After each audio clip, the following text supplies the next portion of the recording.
Bonjour et bienvenue sur la chaîne du Comité national olympique marocain. Aujourd'hui, nous allons parler de la science de la biomécanique et son impact sur l'amélioration de la performance sportive. Nous avons avec nous un spécialiste. Il est maître de conférence en sciences du mouvement humain, actuellement en poste à l'université de Perpignan, Monsieur Henri Méric. Henri, bonjour. Bonjour et merci pour votre invitation.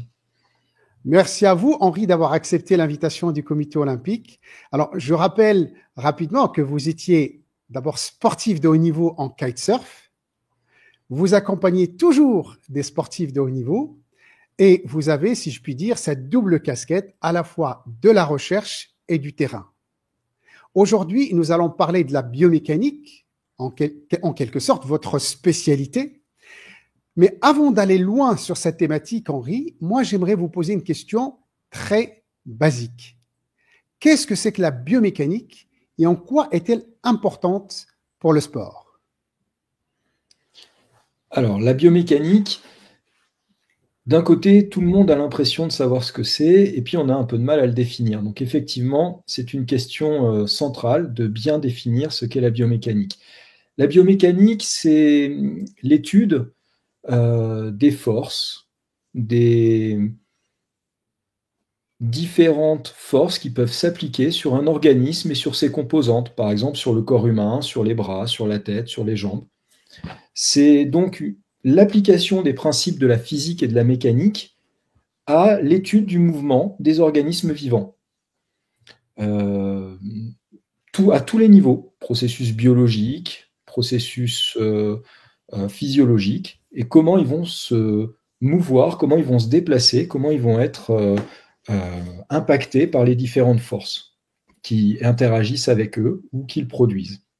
C'est une discipline qui est relativement ancienne, puisque ça fait très longtemps que dans le domaine scientifique, on a essayé de mettre des outils mathématiques et physiques pour l'analyse du mouvement humain.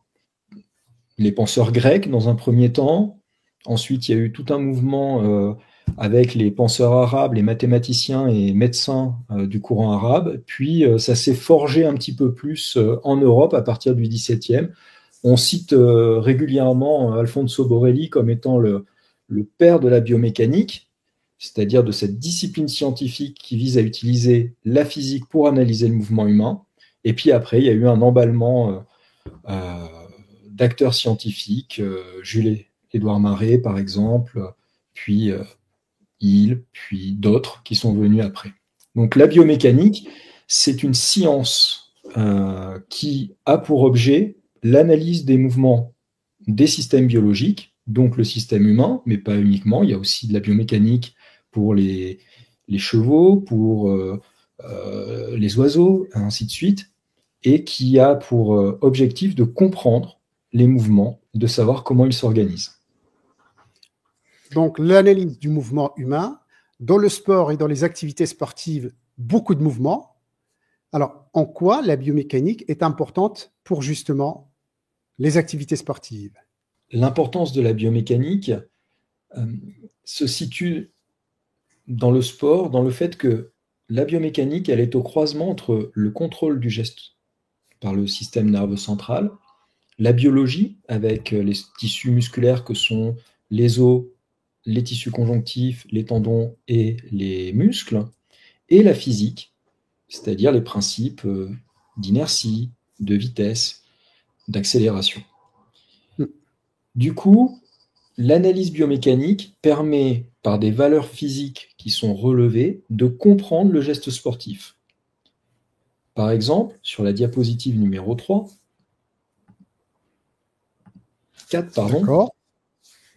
on a un geste de golf qui est analysé.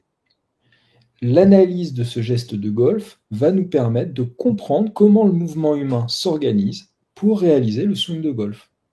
Grâce à ces connaissances, on va pouvoir situer le geste du golf par rapport à d'autres gestes humains. on va comprendre quelles vont être les vitesses, quelles vont être les accélérations, quels sont les angles que vont prendre les différents segments corporels les uns par rapport aux autres, et on va pouvoir comprendre comment s'organise ce geste. Quand le geste est maîtrisé, on va parler d'optimisation du mouvement humain. L'optimisation du mouvement humain, c'est quand on va venir le rendre plus efficace et plus efficient. Plus efficace, c'est-à-dire plus régulièrement proche de son but, et plus efficient avec une meilleure économie et moins de risques pour le corps humain. Dans l'image en bas à droite, on a un athlète de biathlon pour lequel on va mesurer des paramètres très fins, qui sont le déplacement de son centre de gravité, par rapport à la phase de tir. Et on va venir optimiser son mouvement parce que la respiration est en train de faire bouger son centre de masse et de déséquilibrer la pointe de son fusil quand il va faire l'opération de tir. Et donc là, on est sur du réglage, on va optimiser, on va comprendre comment un geste qui est déjà maîtrisé peut être amélioré en l'approchant plus de son but, il le réalise plus souvent, et de manière plus efficiente, c'est-à-dire avec une meilleure économie et moins de risques. Le dernier point, c'est la réduction des blessures et des risques pour le corps, puisque l'analyse biomécanique, c'est d'abord les tissus au niveau cellulaire, puis après les segments et le corps entier. On va pouvoir faire le lien entre les forces qui agissent sur le corps entier et les segments, les tissus. Par exemple, mieux comprendre la rupture du ligament croisé au niveau du genou. Du coup, la biomécanique dans le sport, elle est importante parce qu'elle va intervenir sur 3 grands acteurs. D'abord l'être humain, en améliorant son geste, en le comprenant. Ensuite, les équipements sportifs, par exemple les gazons. On peut avoir un terrain de football en gazon synthétique, on peut avoir un gazon hybride ou un gazon classique. Ils vont avoir des frottements différents avec la chaussure, ils vont avoir des qualités différentes au niveau mécanique qui vont induire des charges différentes sur la cheville et sur le genou. Il y a quelques années, il y avait un débat dans le monde, par exemple, du football sur les gazons synthétiques qui étaient soi-disant plus à risque que les gazons traditionnels. Aujourd'hui, on se retrouve avec des gazons hybrides dont on sait qu'ils ont une charge qui va être différente sur le genou et sur la cheville des athlètes. Enfin, le règlement, c'est le 3e acteur qu'il ne faut pas oublier. Si on prend les protocoles commotion au rugby ou dans certains sports, c'est l'analyse biomécanique qui a travaillé sur les chocs du cerveau dans la boîte crânienne qui a montré que ces chocs n'étaient pas anodins et qu'il fallait un règlement spécifique. Et aujourd'hui, on a, en fonction de l'intensité de la commotion qui va être analysée en commission, par exemple au rugby, des délais d'absence du terrain pour que justement le corps puisse récupérer de la blessure subie. Donc Henri, si j'ai bien compris, l'analyse biomécanique peut aussi améliorer l'ergonomie ou le matériel sportif que nous utilisons. Tout à fait. C'est une des particularités de la biomécanique, c'est de travailler sur les forces qui s'exercent sur le corps humain pour, par exemple, le déformer ou en réaction aux forces que l'on a produites. Il y a quelques années, pour que je donne un exemple un peu plus précis, il y a eu un travail qui a été fait sur les chaussures de rugby par le laboratoire des arts et métiers à Paris pour les chaussures de rugby des joueurs du top 14. Savoir quelles étaient les chaussures qui étaient les plus rigides dans l'axe antéro-postérieur, de l'avant vers l'arrière, celles qui avaient... quelles étaient leurs qualités mécaniques, c'est-à-dire leur qualité de frottement au sol en fonction des différentes marques. De façon à ce qu'en fait, les staffs techniques des équipes de rugby puissent faire le lien entre le type de chaussures dont étaient équipés leurs joueurs, le type de sol sur lesquels ils allaient jouer, et donc les potentielles blessures auxquelles ils pouvaient s'exposer. Et donc, la biomécanique a répondu à certaines questions, et du coup, on a un aménagement du matériel. Mais c'est aussi valable pour produire de nouveaux matériels. On va utiliser des données biomécaniques pour produire de nouveaux équipements sportifs qui vont répondre plus favorablement aux forces produites par le corps humain. On peut penser par exemple au matériel de ski ou aux raquettes de tennis. Elles D'accord. sont régulièrement mises à jour parce qu'en fonction de la force, par exemple, du bras Mhm. porteur de la raquette, il va la déformer plus ou moins. Et donc, par l'étude biomécanique, on va venir après améliorer le matériel. Pour le ski, c'est la même chose. Plus les athlètes vont être puissants, plus ils vont produire une déformation du ski, plus on va pouvoir travailler la forme du ski grâce aux Alors, résultats de la biomécanique. d'accord, Henri, en parlant des athlètes, si je me mets à la place d'un athlète, il peut se poser la question en quoi l'analyse biomécanique peut l'aider à améliorer sa performance. Alors, l'amélioration de la performance chez un athlète, elle passe par l'optimisation de la technique gestuelle. Alors, qu'est-ce que ça signifie? Ça signifie plusieurs choses. Tout d'abord, on va prendre le cas d'un athlète qui n'est pas encore à très haut niveau.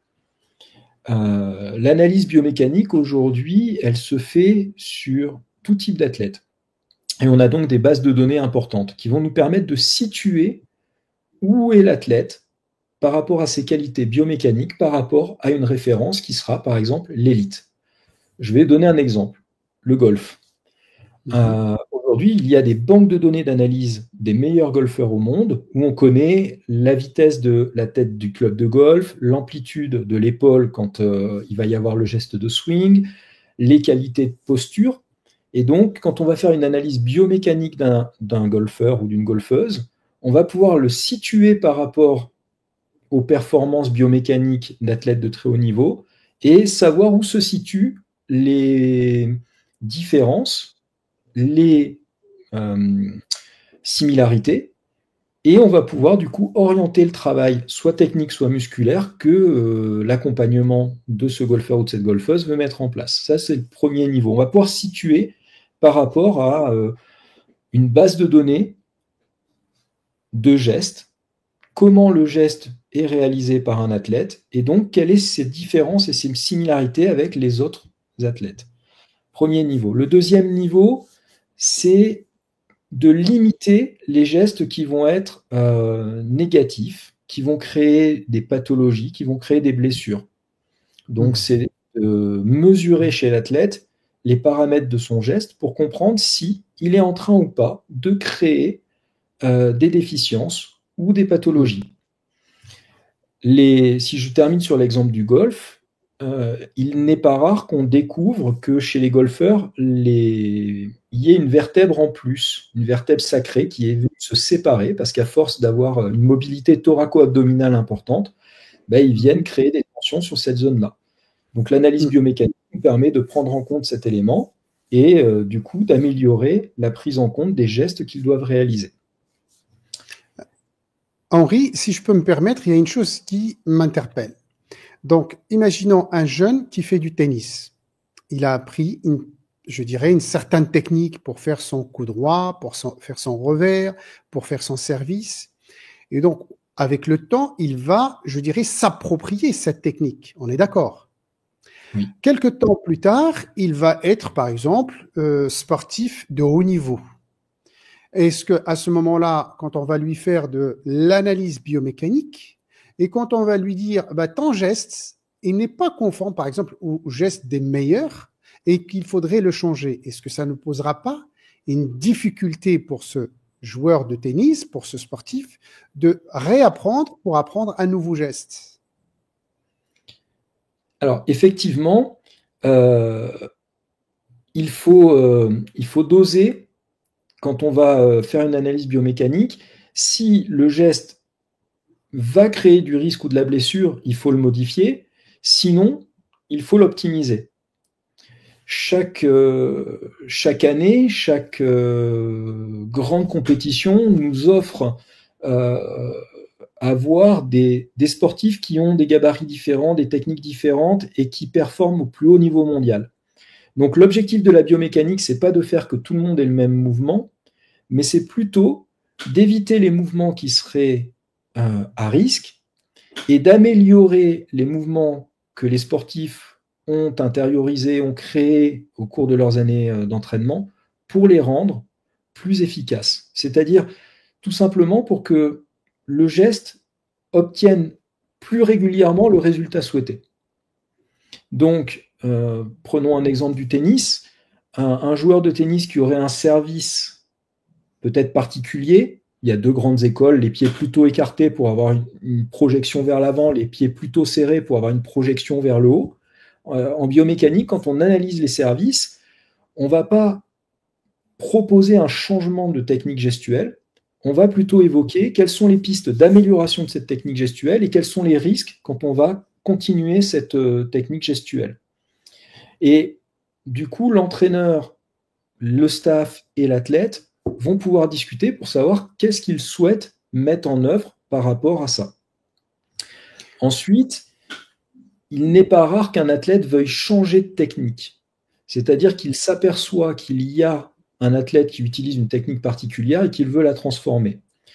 Dans les années 2000, il y a eu une petite révolution dans le monde du saut en hauteur, où un athlète qui était beaucoup plus petit que les autres, Stéphane Holmes, est monté sur les plus hautes marches du podium et les marches olympiques aussi.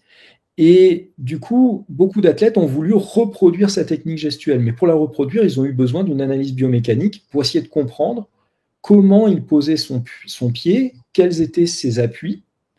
Et malheureusement, les athlètes qui ont essayé, la plupart se sont blessés. Et l'analyse biomécanique a montré qu'ils essayaient de reproduire un geste qui, pour eux, produisait trop de tension sur la cheville et donc allait induire des blessures, soit au niveau musculaire, soit au niveau articulaire. Donc, l'objectif, finalement, n'est pas tellement de modifier la gestuelle d'un athlète, mais plutôt de la sécuriser. La perfectionner, peut-être aussi. Et après, la perfectionner. D'accord. Alors, Henri, quand je t'entends parler, j'ai l'impression que l'analyse biomécanique ou que la science de la biomécanique est un véritable laboratoire. Est-ce qu'il y a des outils et quels sont ces outils utilisés en biomécanique du sport? Alors, les outils sont variés, sont très nombreux. Dans la méthode d'analyse biomécanique, on va retrouver tout aussi bien de l'imagerie médicale, des radiographies principalement. Aujourd'hui, il y a un outil fantastique qui s'appelle le scanner EOS, qui permet d'avoir les structures osseuses en 3 dimensions au niveau millimétrique. Donc ça nous permet d'avoir un modèle très précis. Ensuite, on va avoir des caméras qu'on appelle généralement des caméras optoélectroniques. Ce sont des caméras en fait qui vont réagir à des signaux infrarouges qui sont associés à des petits capteurs. Alors ça, on connaît généralement bien parce que ça vient du cinéma. Le film Avatar, par exemple, est un film où quand les acteurs deviennent les créatures bleues de la planète extraterrestre qu'ils visitent, en fait, c'est des personnages qui ont été créés et il y a des acteurs derrière qui font les mimiques et qui ont plein de petits capteurs collés un petit peu partout sur le visage et sur le corps. Et on a des caméras qui filment en infrarouge et qui récupèrent les informations au niveau millimétrique de ces déplacements des segments corporels. Ensuite, on a ce qu'on appelle des IMU, qui sont des centrales inertielles. Ce sont des capteurs que là aussi on connaît très bien parce qu'il y en a beaucoup dans les avions, où on peut calculer les accélérations linéaires, les accélérations en rotation et la position par rapport aux normes magnétiques, aux normes magnétiques terrestres. Henri, les capteurs dont vous parlez, c'est un peu ce qu'on voit aujourd'hui beaucoup dans le football, où tous les joueurs sont équipés de capteurs pour connaître leurs mouvements, leurs déplacements, leur vitesse, etc. C'est bien ça? Alors, il y a parfois des capteurs comme des IMU au football. Souvent, ils utilisent en plus un GPS qui est généralement mis au niveau du dos ou du short et qui permet de calculer toutes les accélérations, toutes les décélérations qu'ont pratiqué les athlètes, leurs déplacements sur le terrain aussi. Donc ça a un double enjeu. Dans le monde du football plus particulièrement, c'est un double enjeu. C'est le calcul de la charge biomécanique pour savoir si les jambes vont être fatiguées, mais aussi il y a un enjeu qui vient croiser la tactique pour savoir s'ils étaient bien placés et aux bons endroits. Ensuite, tous ces outils tous ces capteurs vont avoir des fonctions qui sont complémentaires. C'est-à-dire qu'on va d'abord chercher à modéliser le squelette et les muscles. Quelle est l'enveloppe corporelle de la personne. Ensuite, on va vouloir trouver des indices qui nous disent comment se déplacent les segments corporels, à quelle vitesse, quelle accélération, pendant combien de temps. On va après avoir des capteurs qui vont nous dire quelles sont les forces qui sont produites. Généralement, on appelle ça des plateformes de force. Ce sont des mécanismes mécaniques qui permettent de mesurer, par exemple, les forces d'appui que l'on met dans le sol, les forces de frappe. Il y a des sacs, par exemple, qui permettent de mesurer les forces de frappe.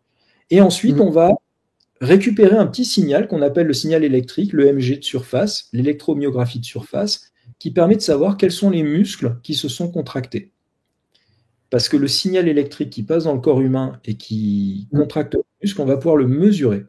Et quand on a fait le tour de ces capteurs et de ces mesures, on va pouvoir faire une analyse biomécanique complète d'un geste d'une personne, et ça va nous donner des informations extrêmement intéressantes. Henri, une question qu'on peut se poser, les outils, c'est beaucoup de matériel. Est-ce que ces outils ou ce matériel ou cette analyse biomécanique, pour la faire pour des sportifs, il faut faire appel à des laboratoires qui sont déjà équipés, ou est-ce que c'est le club, c'est la fédération qui doit s'équiper et avoir son propre laboratoire? Alors la réponse est l'un et l'autre. Alors, c'est pas que je ne veux pas trancher ou qu'il n'y ait pas de bonne réponse, c'est tout simplement que l'analyse biomécanique se fait à plusieurs niveaux. Et que aujourd'hui, il y a un niveau qui peut se faire directement au plus près du pratiquant, de l'athlète, quel que soit son niveau. Il y a un niveau un petit peu plus précis qui va se réaliser au niveau des fédérations ou des clubs de premier plan. Et puis, il y a un niveau, quand on parle d'athlète élite, qui va nécessiter l'intervention d'un laboratoire spécialisé avec des matériels spécialisés. Alors, je vais préciser un petit peu. Aujourd'hui, il existe, pour les gens qui sont, par exemple, athlètes, des capteurs de foulée, des capteurs que l'on peut avoir parfois dans la montre ou dans le capteur thoracique pour la fréquence cardiaque, qui vont mesurer l'amplitude de la foulée, qui vont mesurer un certain nombre de paramètres. Et ces paramètres vont être fiables pour ces pratiquants de masse jusqu'à un niveau assez intéressant. Du coup, ça, c'est quelque chose qui est facilement organisable par un club, par une fédération. Ensuite, il y a des outils qui sont un petit peu plus spécifiques. On a parlé tout à l'heure des GPS pour le football. Souvent, c'est ce qu'on va trouver dans le club de premier plan, quand il va falloir qu'on mesure très précisément la charge subie par les athlètes quand ils sont en train de courir, parce que les athlètes, il ne faut pas qu'ils se blessent. C'est un investissement pour le club, c'est un investissement pour leur carrière. Donc, on va mesurer. Donc ça, c'est faisable. Et puis, quand on arrive au niveau des athlètes élites, là, on a un autre problème, c'est que il faut des outils extrêmement fiables. Ça, c'est le premier point. Donc, c'est des outils très chers. Il faut des outils, du coup, qu'on va calibrer, qu'on va vérifier avec des techniques qui sont celles d'analystes en mouvement humain. Voilà. Et là, on va nécessiter l'intervention d'un professionnel et d'un laboratoire équipé. Alors, pour vous donner un ordre d'idée, entre un capteur que l'on a à la main qui mesure nos foulées et nos efforts, et puis un outil de laboratoire, parfois on va avoir des erreurs de mesure qui peuvent inverser nos conclusions, et donc on ne va pas analyser un athlète élite avec un matériel qui ne soit pas extrêmement précis. De plus on va aller vers les athlètes élites, plus on va se rendre compte de quelque chose de particulier. C'est que on est tous différents et tous identiques. Autrement dit, on a tous une géométrie humaine particulière, nos paramètres anthropométriques. Certains sont plus grands, certains sont plus petits, certains vont avoir une jambe un peu plus longue qu'une autre, de quelques millimètres peut-être, mais des différences qui font que malgré le fait qu'on soit tous identiques, on est tous différents. Et donc, quand on va être sur l'élite, les athlètes qui vont produire les plus grandes forces, en fait, les plus grandes puissances musculaires, il va falloir qu'on prenne en compte ces éléments. Deuxième élément, comme on est tous différents, on va avoir des propriétés mécaniques différentes au niveau de nos tissus. Et en plus, c'est saisonnier. Il y a des travaux qui ont montré, par exemple, que la résistance mécanique du tissu changeait en fonction de la période d'entraînement où on était. Donc, quand on parle d'athlète élite, Mais quand vous dites, Henri, et je vous interromps 2 secondes, s'il vous plaît, quand vous dites période d'entraînement, est-ce que vous voulez dire période par rapport à la saison ou période par rapport au calendrier du sportif? Est-ce qu'il est en période de préparation, période de pré-compétition, après-compétition, compétition? Qu'est-ce que vous voulez dire par période? Tout à fait. Alors, c'est la période par rapport à son calendrier de compétition et à la charge d'entraînement. Donc, par exemple, il y a des études qui se sont intéressées aux résistances des tendons et qui montrent qu'en reprise d'activité, on a un tendon qui a une résistance faible, mais quelques mois après la reprise de l'entraînement, on va avoir doublé les capacités résistives de ce tissu conjonctif. Donc l'athlète élite, on a besoin de le travailler biomécaniquement de façon plus précise et plus régulière qu'un athlète de masse, ce qui semble logique. Et en plus, il va s'exposer à des charges beaucoup plus intenses. Il va produire des forces extrêmement élevées qui vont mettre tous ces tissus mécaniques en tension. Justement, Henri, mettre je dirais, les tendons en tension, la charge de l'entraînement élevée, est-ce que la biomécanique est une science qui peut aider les athlètes à prévenir la blessure ou les blessures? Alors, un des objectifs de la biomécanique et des laboratoires qui travaillent sur la biomécanique dans le monde, c'est d'être capable de prévenir les blessures, effectivement.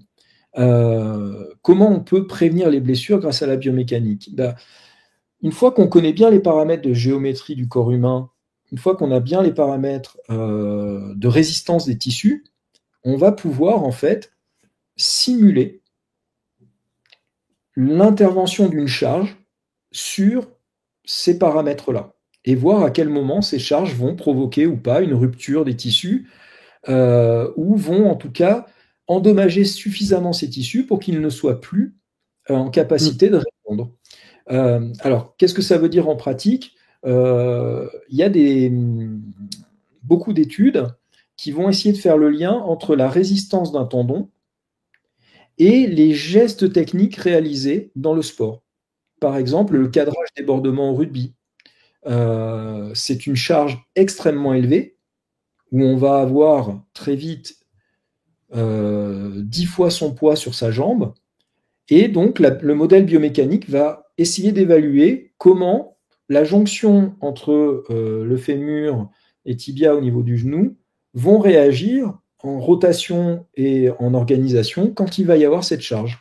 Et là, on va pouvoir avoir des indicateurs qui vont nous dire qu'on est proche ou pas d'une zone de rupture. Donc ça va être par la simulation. L'autre côté, c'est par l'enregistrement de bases de données. Généralement, quand on fait des études biomécaniques, le but, c'est que ça se passe bien. On prend de la sécurité pour que justement les athlètes ne se blessent pas. Cependant, dans le quotidien, il y a des blessures. Et donc, l'étude des dossiers médicaux et cliniques sur les blessures vont nous donner des informations justement sur les seuils à ne pas dépasser en termes de charge. Et donc, quand on fait des analyses biomécaniques régulières, tous les 3-6 mois sur des athlètes, on va pouvoir les situer par rapport à ces zones d'alerte. Et peut-être qu'on va voir que tous les athlètes qui ont eu une blessure dans un sport particulier avaient une résistance particulière de leurs tendons ou de leurs fibres musculaires. Donc, on va pouvoir situer dans l'ensemble des données qu'on récolte et qui sont récoltées par la communauté scientifique et qui sont publiées dans les articles, on va pouvoir situer un athlète et donc dire on va vers une zone à risque parce qu'on a des données qui nous disent que quand les athlètes vont dans cette zone-là, il y a plus d'occurrences de blessures, il y a plus de blessures qui arrivent, ou à l'inverse, on est en train de s'en éloigner. Donc il y a les deux phénomènes. Le premier, c'est la simulation. On connaît un athlète parce qu'on va en créer vraiment un double numérique et on va simuler comment les différentes charges sur ce double numérique vont agir. Et d'un autre côté, il y a un effet base de données qui va nous permettre de dire que certains des paramètres biomécaniques qu'on relève nous montrent que quelques semaines après, il y a une blessure et que donc il y a peut-être une alerte à donner auprès du staff qui entoure l'athlète. Alors, si je dois résumer, Henri, la science de la biomécanique nous permet, d'analyser le mouvement de l'athlète, d'apporter les rectifications, de prévenir la blessure de l'athlète, et puis, finalement, d'impacter ou d'améliorer sa performance. Il faut avoir des outils, soit des outils propres à la fédération, au club ou bien au sein d'un laboratoire. Est-ce que vous auriez un exemple concret de l'utilisation de la biomécanique et qui a permis d'améliorer la performance d'un athlète et comment elle l'a permis justement? Alors, des exemples, j'en ai beaucoup et je vais en donner plusieurs. Le premier exemple que je vais prendre, c'est celui d'une jeune néo-zélandaise qui est athlète de snowboard. Oui. Je ne vais pas écorcher son nom, mais elle a été médaillée olympique il y a quelques années. Et elle a bénéficié, dans les 6 mois avant les Jeux olympiques, d'un suivi biomécanique très particulier, puisqu'il s'agissait de mesurer les impacts qu'elle subissait pendant les séances, de façon à ne pas dépasser une quantité d'impact sur les tissus, donc musculaires principalement. Ça a très très bien fonctionné, puisque cette athlète, qui était certes dans le top 20 mondial, est devenue championne olympique avec une reconnaissance de la part des gens, des acteurs de la discipline qui étaient voilà, très favorables à sa réussite. Ça, c'est le premier exemple que je peux prendre. Alors, c'est assez récent, parce que dans le snowboard, l'analyse biomécanique est récente. C'est un sport qui est difficile à étudier en laboratoire, donc il faut l'étudier à l'extérieur, donc c'était quelque chose d'assez récent. Je vais prendre un exemple maintenant d'une discipline qui est plus habituée à l'analyse biomécanique, c'est la natation. La natation, ça fait peut-être 20-25 ans qu'à peu près toutes les grandes nations travaillent sur les aspects biomécaniques de la natation. Ça a commencé par le cycle de bras, comment est-ce qu'on se propulse avec les bras. Puis on a rajouté des capteurs, les fameuses centrales dont je parlais tout à l'heure, les fameux capteurs de surface pour savoir quels étaient les muscles qui se contractent, pourquoi, comment. Voilà, et pour rien vous cacher, l'équipe de France de natation, elle a bénéficié d'un accompagnement d'un ensemble de chercheurs, ça s'appelait le projet Neptune, de différentes universités françaises, pour les accompagner en filmant, en trouvant des marqueurs biomécaniques pour les aider à savoir en fait s'ils allaient sur la bonne direction par rapport à leur performance. Donc vraiment un travail d'optimisation. Des exemples biomécaniques aujourd'hui, il y en a vraiment beaucoup parce que ça fait vraiment partie du suivi à haut niveau par le côté optimisation et par le côté réduction de la blessure. Et il est quasiment... Henri, oui. Je voudrais vous poser une question par rapport au sport de combat. Si je prends la boxe, la distance est très courte, le mouvement, il est, je dirais, peu développé. C'est pas comme la course à pied ou la natation. Le taekwondo, le karaté. Est-ce que dans les sports de combat, on peut utiliser ou est-ce qu'on a déjà utilisé la biomécanique? Est-ce que vous avez des résultats de son impact sur je dirais, des pratiquants de sports de combat à haut niveau? Alors, oui, il y a beaucoup de biomécanique qui est fait sur les sports de combat depuis à peu près une quinzaine d'années, avec des résultats qui sont parfois étonnants, puisque il y a des sports qui sont très particuliers. Je pense au... ça y est, le nom m'échappe. Le MMA, la boxe. Non, j'étais sur le wushu. Le Donc, wushu, ouais, le kung fu wushu. Kung Fu Wushu, voilà, qui est une discipline extrêmement particulière. Alors, je vais prendre celle-là, après on parlera un petit peu des autres, surtout face à un spécialiste comme vous de sport de combat. Mais le Kung Fu Wushu, c'est une activité très particulière parce qu'il faut faire preuve d'énormément de souplesse et en même Tout temps à être fait. capable de faire des gestes à très haute vélocité, à très haute vitesse, avec beaucoup de rotation. Et il se trouve qu'en France, on a eu une thèse qui portait sur les aspects biomécaniques de Le cette wushu. discipline de Wushu, voilà, et que l'équipe de France de Wushu a été analysée par une équipe biomécanique pour justement travailler les postures, travailler la pose du pied pour générer les vitesses de rotation suffisantes. Et D'accord. donc, il y a eu un travail d'amélioration comme ça. Donc là, c'était vraiment sur les postures d'impulsion pour créer de la rotation. Voilà. Au final, il y a un jeune homme de cette étude qui a été champion du monde. Donc, il y a eu des résultats. Ensuite, il y a des analyses qui se font dans d'autres sports de combat, en taekwondo, en karaté, notamment, un petit peu en boxe aussi, et qui vont avoir plusieurs objectifs. Le premier objectif, c'est généralement de rendre le geste plus efficace, c'est-à-dire qu'il atteigne plus souvent sa cible. Ça pourrait ressembler à de l'optimisation technique. Cependant, ce qui se cache derrière, c'est de comprendre pourquoi le geste technique est mal maîtrisé. Est-ce que c'est du contrôle moteur? Est-ce que c'est un ajustement postural? Est-ce que c'est des déficiences entre, par exemple, le côté droit et le côté gauche qui font qu'il y a des rotations qui se font moins bien ou des enchaînements musculaires qui se font moins bien? Donc, on va vraiment être sur la résolution de problèmes. Ben, voilà, on a une frappe, généralement une percussion qui ne se passe pas comme on souhaite. Elle n'est pas assez précise. Et donc, on va avoir un travail dessus. Ça, c'est le premier axe. Le deuxième axe dans les sports de combat de percussion, c'est souvent les impacts. C'est de comprendre comment les impacts vont, notamment les impacts sur la tête ou sur le tronc, vont impacter les grands systèmes physiologiques, donc le cerveau, le cœur, les poumons principalement, le système respiratoire. Et là aussi, on a beaucoup de travaux sur ces données-là.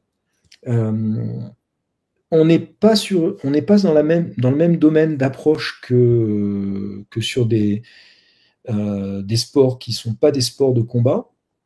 On va être beaucoup plus là dans le sport de combat sur l'impact sur les tissus, du coup les risques de certaines frappes, autant quand on les reçoit que quand on les donne. Voilà. Il y a aussi des études biomécaniques sur les sports de préhension, comme le judo, qui vont là s'intéresser aux mécanismes de projection, par exemple, de façon à rendre plus efficace une projection, par exemple, autour de la hanche ou par-dessus l'épaule, utilisée de façon... analyser plutôt le geste qui est réalisé par l'athlète de façon à lui proposer des remédiations pour que justement la transmission des forces dans une projection, on a souvent besoin que la projection elle parte du sol et qu'elle remonte pour pouvoir déséquilibrer l'adversaire et donc que ça puisse se réaliser. Voilà. Merci beaucoup, Henri. Alors, je voudrais me mettre cette fois-ci à la place d'un entraîneur. Comment il peut intégrer la science de la biomécanique dans sa planification, dans son entraînement quotidien, pour améliorer justement je dirais l'amélioration technique, gestuelle, et prévenir les blessures, qui est le point noir, à vrai dire, de beaucoup de sportifs. Si je suis entraîneur, comment je peux intégrer cette science dans mon quotidien d'entraînement? Alors, je crois, mais c'est mon point de vue, que le premier outil biomécanique, c'est l'analyse visuelle, l'analyse vidéo.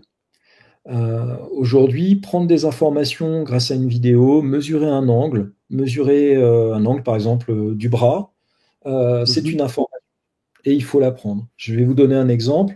Beaucoup de préparateurs physiques aujourd'hui s'intéressent à ce que l'on appelle l'haltérophilie, avec Mhm. parfois des complètes ou des demi-techniques d'haltérophilie.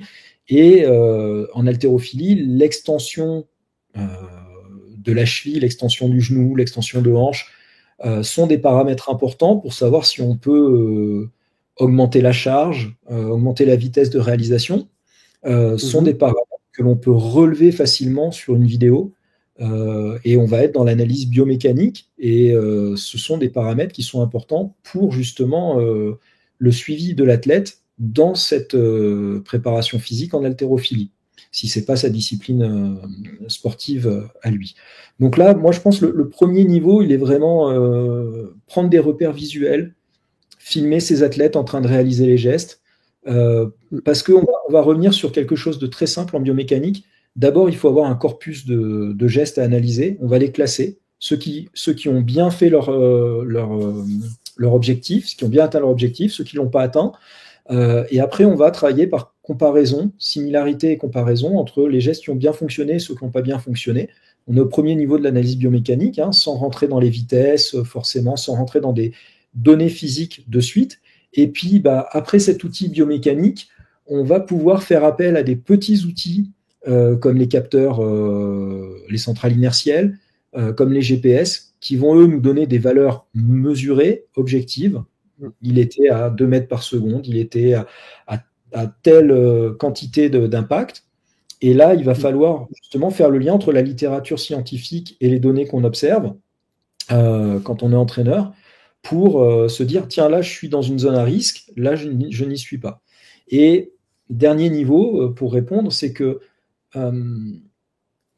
l'entraîneur va devoir utiliser ça pour faire des feedbacks, pour faire des retours à son athlète, euh, des retours sur les réalisations, pourquoi elles ont été justes, pourquoi elles n'ont pas été justes. Et plus le niveau de l'athlète va monter, plus les besoins en analyse vont être fins, plus il va devoir accepter d'être accompagné, l'entraîneur. C'est-à-dire qu'au début, ça peut fonctionner seul et il faut, je crois, le faire seul. D'abord, il faut faire des analyses vidéo, il faut s'y intéresser. Et puis, à un moment, quand on va vouloir prendre plus de détails sur la réalisation du geste par notre athlète, il va falloir se faire accompagner. Mais ce qui n'est pas antinomique, ce qui est même plutôt une bonne chose, parce que quand on est entraîneur, et puis un biomécanicien, c'est un biomécanicien. Et donc, à un moment, il faut qu'ils se réunissent pour parler de l'avenir des athlètes.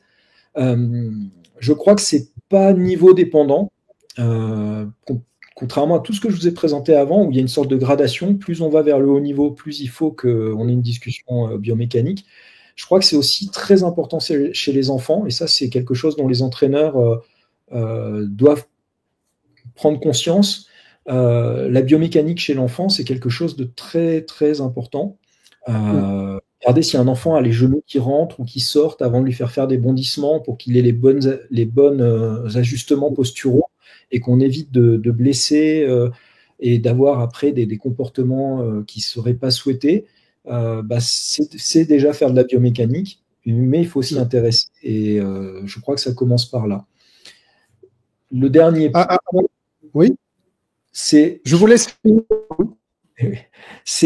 il faut que l'entraîneur soit conscient que le profil biomécanique, il est individuel et qu'on ne peut pas appliquer les mêmes règles biomécaniques à deux athlètes qu'on a dans la même équipe.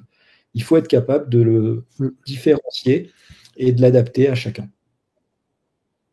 Alors, à vous entendre, Henri, il y a quelque chose qui me vient comme ça spontanément. Je me dis, aujourd'hui, le sport de haut niveau, surtout, je dirais, l'entraîneur ne doit pas s'isoler avec son athlète. Bien au contraire, il doit s'entourer d'une équipe pluridisciplinaire pour lui donner de l'information, pour lui donner des conseils, pour lui permettre d'améliorer la performance de son athlète.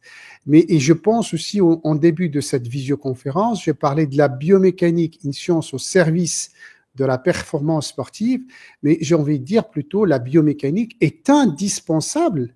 Quand je vous entends, je dis la biomécanique est une science indispensable pour la performance sportive.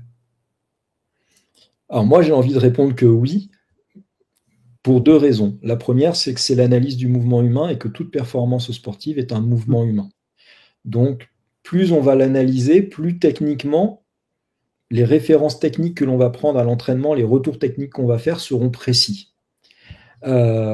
Deuxièmement, aujourd'hui, l'analyse biomécanique, elle va de la mécanique des tissus, comment les cellules musculaires les unes avec les autres réagissent, jusqu'au mouvement complet. Et du coup, on a une chaîne complète de réflexion qui nous permet de mettre les athlètes en sécurité, de minimiser les blessures. Et d'ailleurs, ça se constate, c'est-à-dire qu'aujourd'hui, les blessures ostéo-articulaires, donc ostéomusculo-articulaires, qui vont donc toucher le système musculaire, les articulations et les os, elles sont à haut niveau beaucoup moins fréquentes qu'il y a une vingtaine d'années. Donc il y a un vrai accompagnement qui est fait, soit au niveau des coachs, soit au niveau des équipementiers, soit aussi dans la réglementation. Et je crois que ça, c'est vraiment un point important. Ensuite, il y a aussi une dimension de l'optimisation sportive qui est très importante, c'est qu'aujourd'hui, les performances dans certains sports sont extrêmement élevées. On est au millième de seconde pour départager deux athlètes. Et du coup, on ne peut pas laisser l'organisation gestuelle au hasard. Il faut avoir des éléments factuels quand on entraîne. Et donc la biomécanique, là, devient incontournable. C'est un pilier, comme la physiologie, comme la psychologie, comme la nutrition de la haute performance. Tout à fait. Alors Henri, et justement, au niveau de la biomécanique, aujourd'hui, on parle aussi et beaucoup de l'intelligence artificielle, on parle aussi des nouvelles technologies. Quelle sera la biomécanique de demain avec ces nouvelles technologies, ces outils de demain? Alors la biomécanique de demain, c'est un monde fantastique qui est en train de s'ouvrir. Il y a une vraie révolution qui effectivement arrive par ce qu'on appelle l'intelligence artificielle et l'apprentissage des machines, le machine learning. C'est ce qu'on appelle la biomécanique sans marqueur. Donc je vais vous présenter ça sur la diapositive et vous donner quelques pistes par rapport à ça. Mais depuis quelques années, on est en capacité de réaliser de l'analyse biomécanique sans marqueur, sans être obligé d'équiper complètement les athlètes avec des capteurs. On appelle ça le markerless. Ça, c'est la révolution qui est en train d'arriver. Alors, ça fait quelques années. Allez-y, Hassan, dites-moi. Comment faire? Comment on peut, sans capteur, je dirais, sans appareil collé à l'athlète, comment on peut avoir les informations? Alors, il y a des chercheurs qui ont travaillé sur la question de comment un ordinateur pourrait reconnaître un humain sur une photo. Une fois qu'ils ont fait reconnaître un humain sur une photographie, on s'est demandé, mais comment est-ce qu'on pourrait reconnaître quelle est l'action que fait cet humain? Mais pour connaître l'action que fait l'humain, il faut savoir où sont placées les mains, les pieds, s'il a un objet. Et donc, il est apparu une discipline scientifique qu'on appelle l'estimation des positions humaines. Il existe aussi la même pour l'animal, qui permet du coup d'analyser les positions de points anatomiques de référence. Et quand on a les points anatomiques de référence, on va pouvoir reconstruire le squelette humain et reconstruire le geste. Alors, c'est relativement précis aujourd'hui. Le relativement, je vais le préciser. On peut arriver à des données assez intéressantes.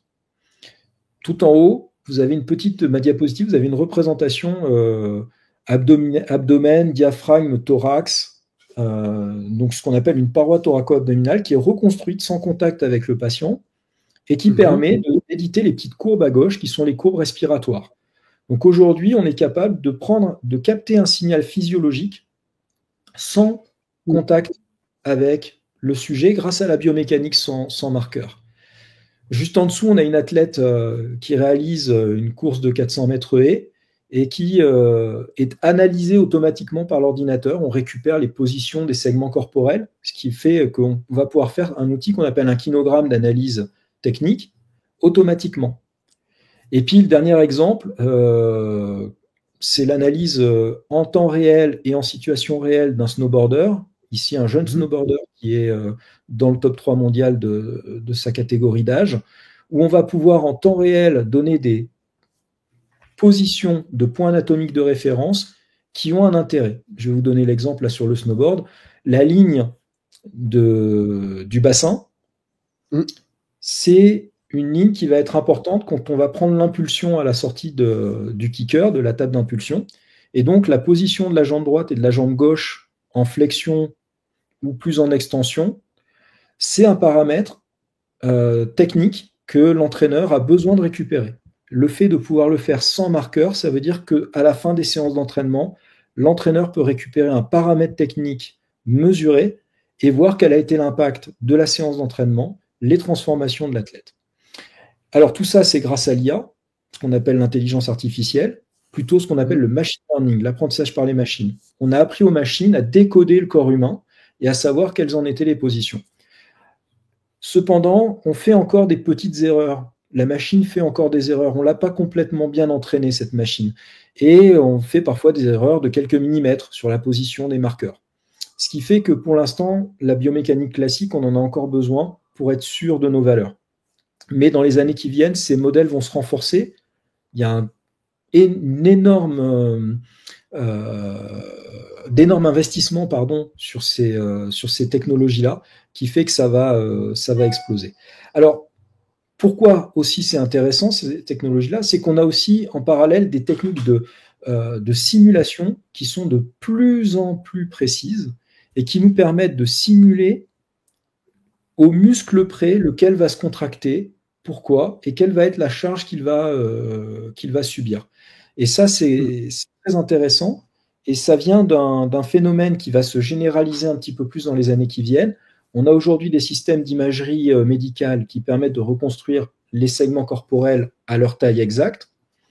On a des modèles de réflexion mathématique de qu'est-ce qu'est un squelette, qu'est-ce qu'est un muscle. On va pouvoir les fusionner. Ça fait ce qu'on appelle un jumeau numérique. Et ce jumeau numérique, on va pouvoir du coup lui faire différents gestes et on va pouvoir voir à partir de ces gestes qu'est-ce qui se passe pour l'avatar, le jumeau numérique que l'on a. Et du coup, ça nous permet d'anticiper des gestes qui pourraient être problématiques, même des modifications de gestuelles. Est-ce qu'elles seraient possibles, pas possibles? Qu'est-ce qu'elles engendreraient comme changement musculo-squelettique? Donc là, c'est l'avenir. Il y a un avenir plus global quand même pour tout le monde. Qu'aujourd'hui, les capteurs dont on dispose sont de plus en plus fiables, même dans nos téléphones, dans nos montres, et qu'il y a une généralisation d'applications qui vont nous permettre de suivre au quotidien notre biomécanique, de savoir comment on court, par exemple, comment on utilise notre corps. Ça, c'est, je crois, aussi très engageant pour l'avenir, de disposer de matériels qui vont être très simples d'utilisation et qui vont être aussi très précis, parce que là, il y a un gros travail algorithmique derrière, et un travail de mécatronique, c'est-à-dire de capacité de créer des capteurs mécaniques avec de l'électronique.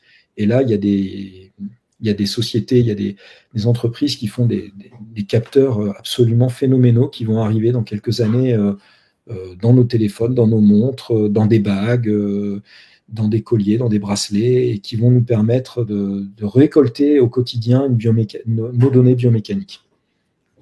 Henri, merci beaucoup. Alors, moi, je constate une chose, c'est que le sport a encore un point commun avec le 7e art, avec le cinéma, qui est la biomécanique en quelque sorte. Tout à fait. Nous sommes, nous, les experts du mouvement, ils sont eux les experts de l'émotion. Donc, c'est une très belle transition, parce que notre gestuelle renvoie une émotion. Eux, ils ne s'intéressent qu'à l'émotion. Ils viennent chercher l'émotion. Pensez aux personnages qu'il y a dans Le Seigneur des Anneaux, si vous connaissez ce film-là, ou dans Avatar. Ce sont des personnages de fiction. Et donc, il y a un acteur humain qui vient, par ses mimiques, recréer, donc par sa gestuelle corporelle, recréer une émotion. Et donc, effectivement, le lien entre les deux, c'est la biomécanique. Les mêmes outils, la finalité est un peu différente. Eux, c'est une performance d'émotion, mais nous, c'est une performance motrice. Mais au final, je crois que oui, c'est notre point commun. Alors, Henri, pour utiliser la science de la biomécanique au service de la performance de nos sportifs, donc il faut avoir des outils, du matériel, soit un laboratoire, soit se doter de ces outils-là. Est-ce que la biomécanique est accessible à tous les sportifs, ou est-ce qu'il reste encore à démocratiser cet outil auprès de, par exemple, des clubs ou des athlètes qui ne peuvent pas avoir les moyens pour se permettre un laboratoire ou pour se permettre des outils qui, je l'imagine, doivent coûter cher. Il faut aujourd'hui que les structures osent aller rencontrer des laboratoires, aller rencontrer des experts, des gens dont c'est le métier de travailler avec ces outils et pour faire ces mesures-là, pour deux raisons. La première, c'est le coût. C'est vrai que les matériels ont un coût. Ils ont aussi ce qu'on appelle un coût d'apprentissage élevé, c'est-à-dire que souvent, avant de bien manipuler un outil, ben, on fait des erreurs. Donc l'intérêt d'aller voir dessus des experts, c'est de gagner ce temps-là, de gagner de la confiance pour après le faire seul. Le deuxième point, c'est que plus tôt on le fait, plus vite on arrive plus tôt dans la carrière d'entraîneur et plus tôt dans la carrière des athlètes on le fait, plus tôt on arrive à en tirer les bénéfices parce que on va aller chercher, on va mieux comprendre les paramètres et donc ça c'est vraiment important. Je crois cependant que aujourd'hui il y a parfois des petits capteurs, des petits outils qu'on peut mettre en pratique seul une fois qu'on a été formé par des experts. Et ça, c'est un pas à faire de la part des clubs, tout autant des laboratoires d'aller voir les structures, mais qui, dans les années à venir, j'espère, se fera. Alors, Henri, est-ce que les nouvelles technologies, l'intelligence artificielle vont démocratiser un peu plus et rendre la science de la biomécanique encore plus accessible demain?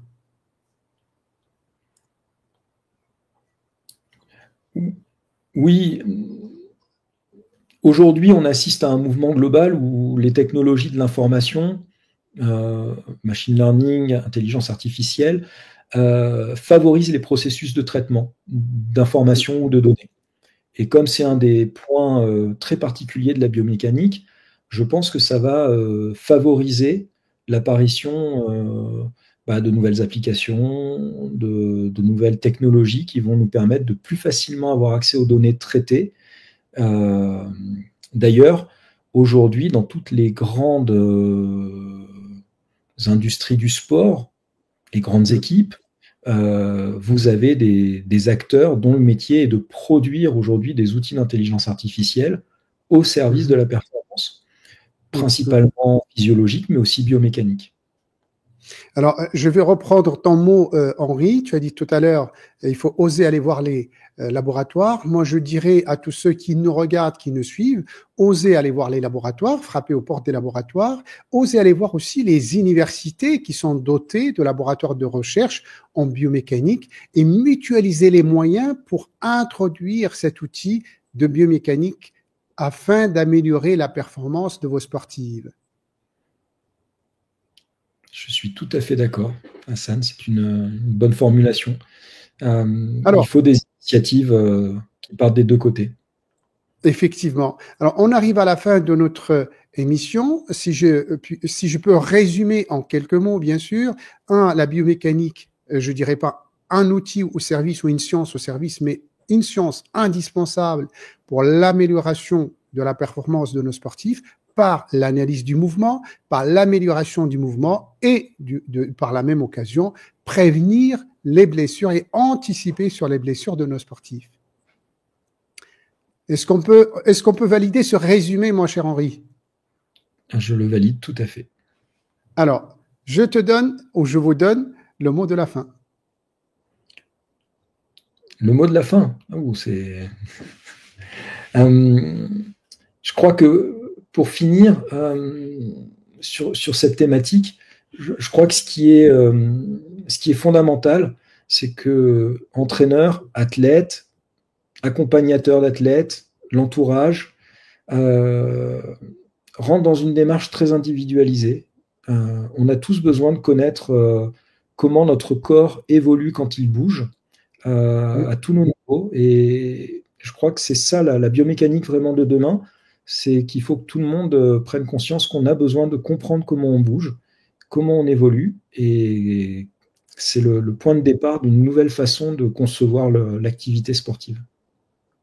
Merci beaucoup, Henri. Très pédagogue, très clair. Je rappelle que vous êtes maître de conférence en sciences du mouvement humain, c'est-à-dire en biomécanique quelque part, et que vous étiez sportif de haut niveau en kitesurf. Vous accompagnez toujours des sportifs de haut niveau, entre autres en snowboard.